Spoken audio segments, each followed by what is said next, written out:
కఫవాత పిత్తాలు గతులు తప్పిన నాడు మృత్యుదేవత వచ్చి మెడలు విరిచేనాడు. ఆలు బిడ్డలు నీకు కారు, అన్నదమ్ములు ఆపలేరు, ఐశ్వర్య బలము నిన్నాదు కొనుటకు రాదు. దైవ చింతకు నాడు తావులేనే లేదు.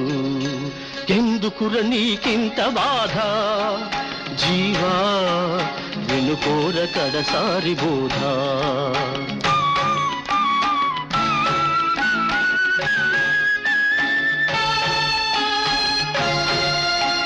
తలచిన మాత్రాన పాపాలు తుడిచేసి పరమునిచ్చేటి ఆ పరమాత్మనే మరచి ఎంతిచ్చిపోయినా ఇంతేనా అని ఏడ్చు. నీ వాళ్ళ నమ్ముకొని నిక్కుతావెందుకు?